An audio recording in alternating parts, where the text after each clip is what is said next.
조국 전 장관 3년 2개월 만에 받아든 1심 판결, 결과 징역 2년입니다.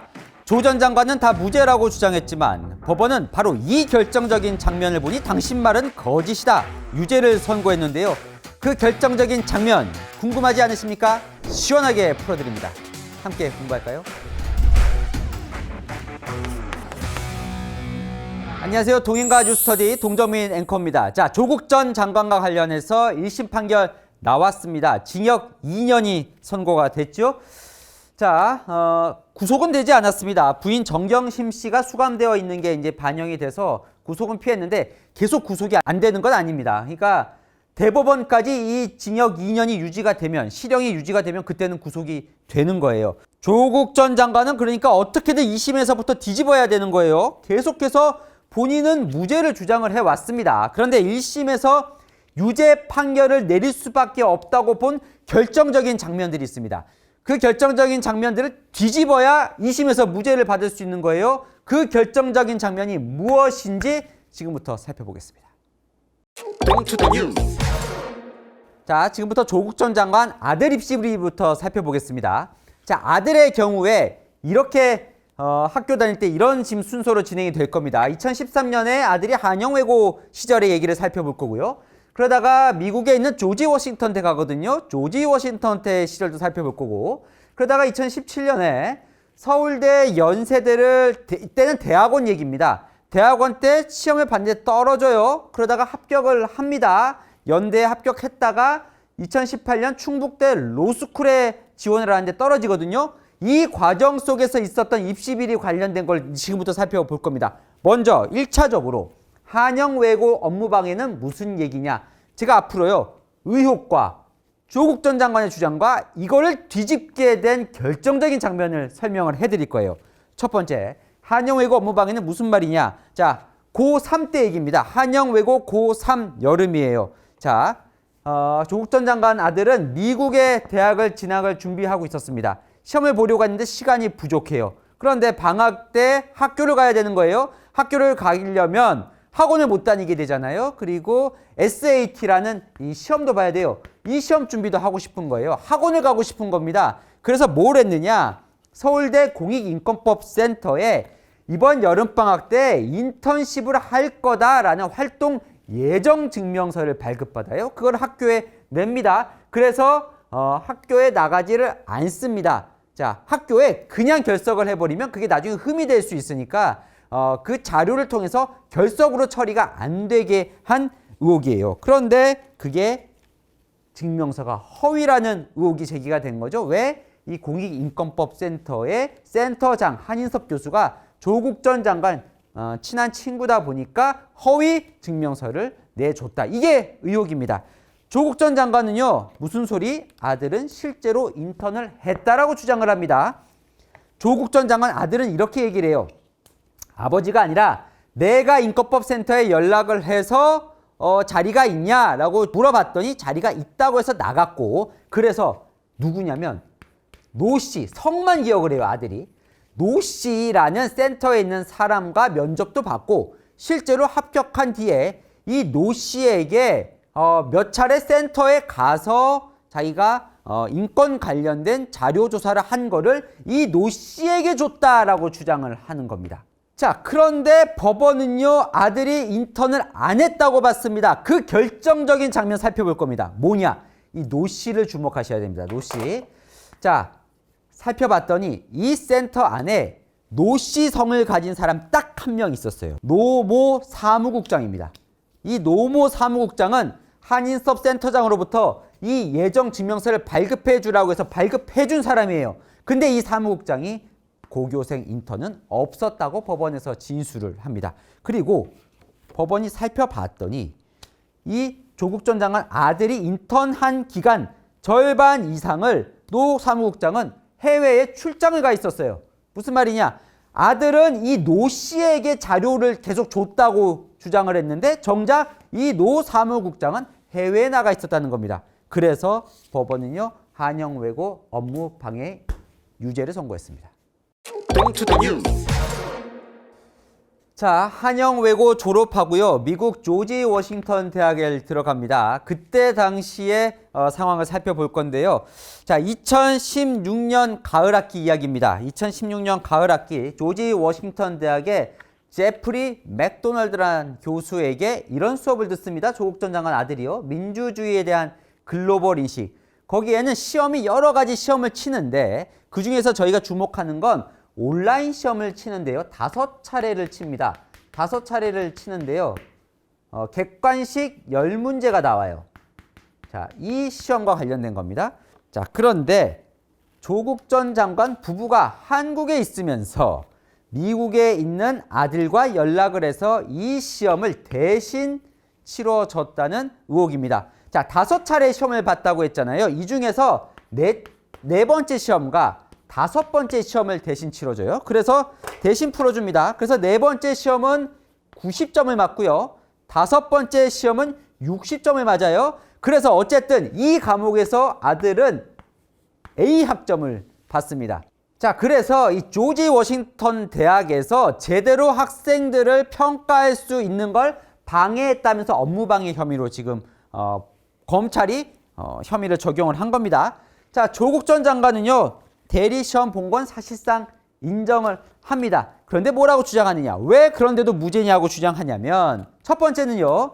이건 시험이 아니라 퀴즈였다. 그리고 논의를 해도 되는 책도 봐도 되고 여기저기 논의도 해도 되는 퀴즈였다라고 주장을 하는 거고요. 두 번째는 우리 아들이 A를 받았는데 이 A 받은 게 이 시험 덕 때문이 아니다. 이 시험은 성적 반영 비율 중에 4%밖에 안 되는 조그마한 일일 뿐이었다라고 주장을 하고요. 세 번째, 단순한 부정행위는 미국에서는 범죄가 아니다라고 주장을 합니다. 그렇기 때문에 무죄라는 거죠.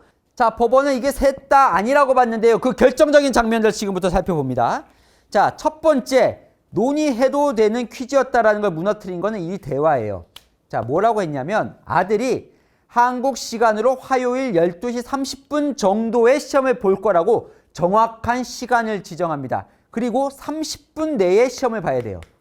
이게 그냥 퀴즈였다면 이렇게 형식을 갖고 시험을 보진 않았을 거다. 무슨 말이냐? 이건 시험이다라고 법원은 본 겁니다. 두 번째, 성적 비율이 4%밖에 반영이 안 됐다라고 주장을 하지만 그래서 법원이요.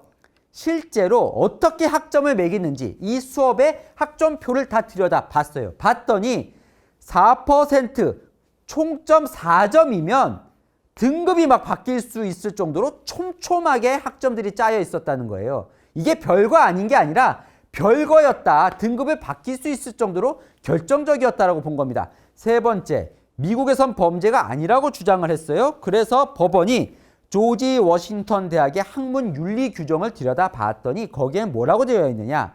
학생은 학문적 성과에 정직하고 진실해야 한다. 만약에 부정이 반복될 경우에 낙제, 정학, 퇴학 조치를 할 수 있다라고 규정에 명시가 되어 있었던 겁니다. 미국에서도 이건 범죄 수준으로 봤다는 거죠. 자, 결과 조지 워싱턴 대학 교수가 조국 전 장관을 아들을 평가하는 데 있어서 조국 전 장관 부부가 방해를 했다면서 유죄를 선고합니다.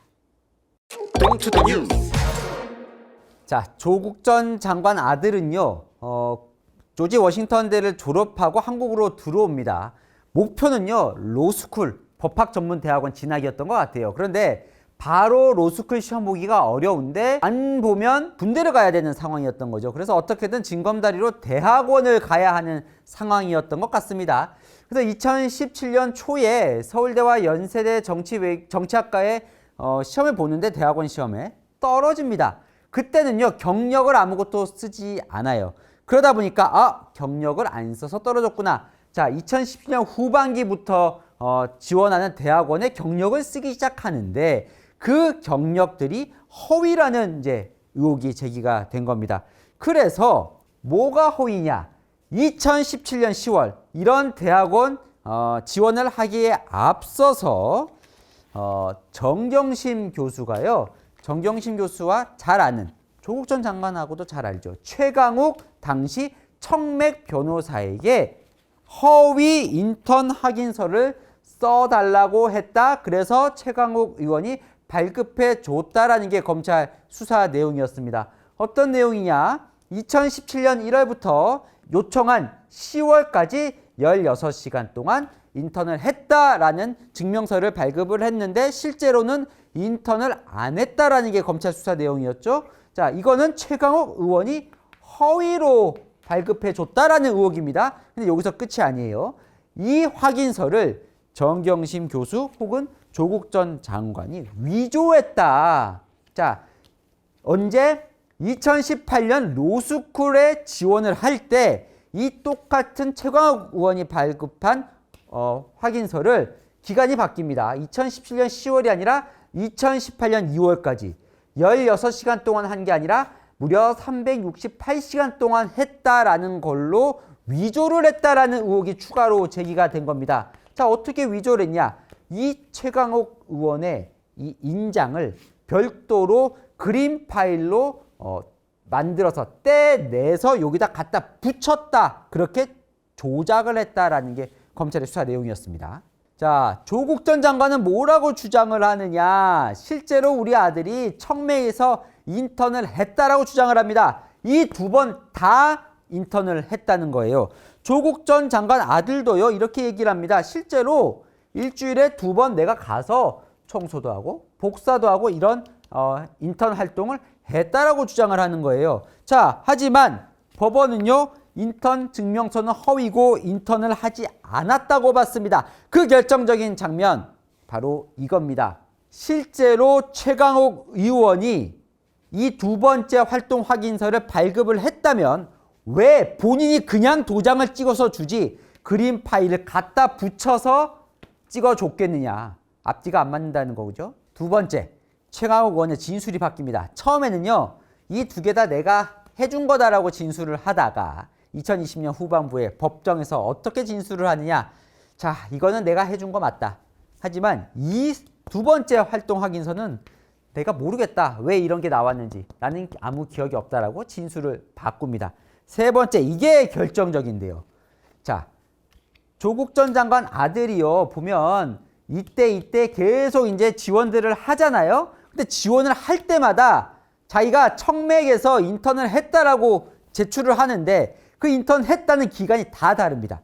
서울대에 지원할 때는 2017년 8월까지 했다고 했다가 2016년부터, 고려대 지원할 때는 2017년 12월까지 했다고 했다가, 연세대에 지원할 때는 현재까지 또 인턴하겠다.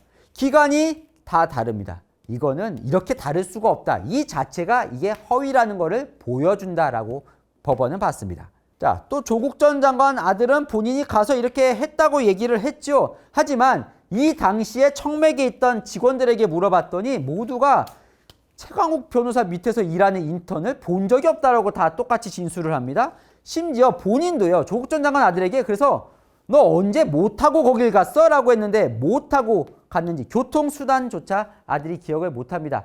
결국 뭐냐? 법원에서는 인턴을 하지도 않았고 이 인턴 증명서 자체가 허위에다가 조작이라고 봤습니다. 조국 전 장관과 정경심 교수에게 적용된 혐의는 뭐냐면, 자, 사문서 위조입니다. 일단 자, 위조한 거죠. 위조하고 이거를 행사했다는 지금 혐의가 적용이 됐는데, 정경심 교수는 유죄인데 조국 전 장관은 무죄 선고가 납니다. 왜냐? 말씀드린 대로 이건 정경심 교수가 했다는 거예요. 마지막에 알리바이가 성립이 됩니다. 이 위조된 활동 확인서를 충북대 로스쿨에 지원하는 날 이게 마지막으로 저장이 되는데요. 어디에 저장이 되느냐? 집에 있는 조국이란 이름의 컴퓨터에 저장이 되어 있습니다. 그런데 시각이 언제냐면 오후 2시 40분 37초예요. 자, 조국 전 장관 이때 집에 없었다라는 주장이 성립이 됩니다. 자, 본인이 집에 없는 상황에서 낮에 부인 정경심 씨가 충북대 로스쿨에 보낸 거라고 재판부는 봤습니다. 자, 조국 전 장관의 딸 조미 씨와 관련된 의혹과 관련해서도 있었는데 어떤 결정적 한방이 있었을까요? 바로 이 의혹입니다. 부산대 의전원에서 조국 전 장관 딸이 장학금을 받았다는 의혹이었죠. 조국 전 장관 딸이 부산대 의전원에 입학을 한 뒤에 의전원 노환중 교수로부터 이제 장학금을 받는데요. 총 200만 원씩 6번에 대해서 장학금을 받는데 이게 실제로는 조국 전 장관을 보고 준 것이다 라는 의혹입니다. 자, 장학금을 주려면 공부를 잘하거나 보통 경제적으로 가난해서 장학금을 주는 게 보통인데 실제로 이게 이제 조민 씨의 성적표입니다. 좀 보면 학점이 4.5 만점이거든요. 그런데 보면 뭐 1이나 주로 2대 저조한 성적을 받고 있죠. 2차례 유급도 되고요. 이렇게 저조한 성적인데도 어떻게 장학금을 받았냐 의혹이 제기가 됐고 그러다 보니까 딸이 아니라 아버지 조국 전 장관을 보고 준 거 아니냐. 그렇게 보면 한 번에 100만 원 이상 뭔가를 받으면 공직자는 청탁금지법 위반이 되거든요. 자, 한 번에 200만 원씩 받았으니까 이거 청탁금지법 위반이다. 두 번째, 그걸 넘어서서 본인이 부산대 의료원장을 노린 혹시 뇌물 아니었느냐라고 해서 검찰이 이 두 가지 혐의로 조국 전 장관을 이제 건 거예요. 자, 조국 전 장관은 이렇게 주장을 했습니다. 무슨 소리냐. 이건 나를 보고 준 게 아니라 내 딸을 보고 준 거다. 실제로 노환준 교수도요. 이건 공부를 못하니까 오히려 잘하라고 동료 차원에서 준 장학금이다. 이렇게 주장을 합니다. 그리고 자, 이 청탁금지법. 아까 제가 뭐라고 말씀드렸죠? 한 번에 200만 원, 그러니까 100만 원 넘어섰기 때문에 이게 지금 처벌이 된다고 말씀드렸잖아요. 그러다 보니까 조국 전 장관은 뭐라고 주장을 하냐면요. 자, 실제로는 나는 100만 원을 받은 거다. 무슨 얘기냐. 자, 등록금이라는 거는 나와 내 부인 정경심 씨가 같이 부담하는 거 아니냐. 그러니까 200만 원을 받았다는 건 나 100만 원, 정경심 교수 100만 원 이렇게 받은 거나 마찬가지다. 그러니까 100만 원이니까 청탁금지법 이 100만 원을 넘지 않은 거다라고 이제 주장을 합니다. 자, 이거를 깨트린 결정적인 장면. 법원은요. 장학금은 조국 전 장관을 보고 준 거다 이렇게 봤습니다. 자, 이게 깨진 거는요. 조국, 노환준 교수, 조국 딸이 주고받은 이 카카오톡 속에서 깨지는데요. 이런 내용이 나옵니다. 자, 딸이 아빠에게 보낸 내용이에요. 노환준 교수님이 아빠한테 말씀드리라고 하셨는데 양산 부상대 병원 원장 임기가 끝났었는데 병원 사정으로 더 하실지도 모른대요. 무슨 말이냐? 이거는 장학금하고 전혀 무관한 얘기잖아요. 본인의 얘기를 아버지에게 전해달라고 이야기했다는 것 자체. 무슨 말이냐? 딸이 아니라 조국 전 장관을 보고 준 거 아니냐라는 중요한 정황 증거가 됩니다. 또 하나는요.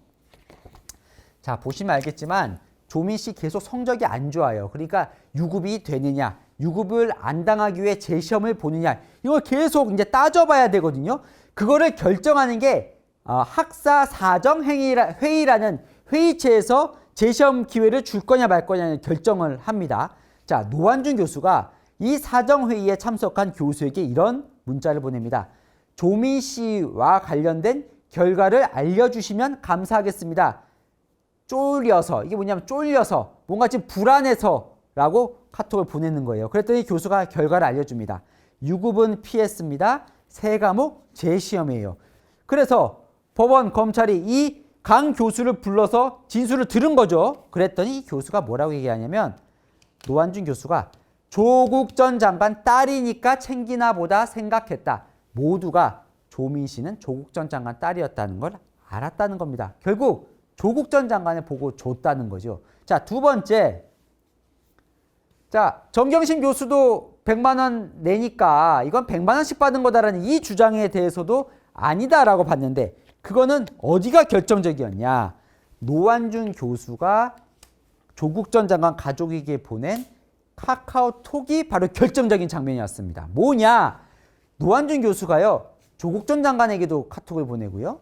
딸에게도 보내고요. 심지어 조국 전 장관의 어머니에게도 카톡을 보냅니다. 그런데 유일하게 누구에게 안 보내느냐? 바로 부인 정경심 씨에 보낸 건 없습니다. 무슨 말이냐? 이 둘 사이는 서로 아는 사이가 아니라는 거예요. 무슨 말이냐면 이 장학금을 준 거는 조국 전 장관을 보고 준 거지 정경심 씨와는 무관하다. 그러니까 이 200만 원은 고스란히 조국 전 장관을 보고 준 거고 조국 전 장관이 혜택을 받은 거라고 본 겁니다. 자, 그럼 결과적으로 어떻게 보죠? 200만 원을 받았다는 거잖아요. 그러니까 청탁금지법 100만 원 넘었으니까 여기에 대해서는 유죄가 나왔습니다. 다만 뇌물죄에 대해서 조국 전 장관은 무죄가 나왔습니다. 그건 왜냐면 자, 뇌물죄라는 건 조국 전 장관이 청와대 민정수석 시절에 자, 이 노환준 교수가 부산 의료원장이 되는 거를 도와준 대가로 이 장학금을 받지 않느냐 이 의혹인데 이 노환준 교수가 된 부산 의료원장이 되긴 됩니다. 그런데 이 부산 의료원장은 청와대 민정수석의 검증 대상이 아니었던 거예요. 왜냐하면 부산시가 임명을 하는 거니까. 그러니까 대가 관계가 명확하게 입증되지 않았다고 봐서 뇌물죄는 무죄가 선고가 됐습니다. 자, 제가 지금까지 1심에서 조국 전 장관은 무죄라고 주장했지만 유죄로 판결한 결정적인 장면들 전해드렸는데요. 이 결정적인 장면들을 뒤집을 새로운 증거를 조국 전 장관이 내놔야 이제 2심에서 다시 무죄로 바뀔 수가 있는 겁니다. 조국 전 장관 본인에겐 이제 숙제가 생긴 거죠. 자, 내일은요, 조국 전 장관 판결과 관련해서 또 다른 유죄를 받은 게 있죠. 민정수석 시절에 감찰을 무마했다는 사건. 이 사건은 왜 유죄를 받았는지 그 결정적인 장면은 무엇인지 전해보겠습니다. 네, 복잡한데 궁금한 이슈 댓글로 남겨주시면 제가 대신 풀어드리겠습니다. 동인가 뉴스터디 오늘은 여기까지입니다. 감사합니다.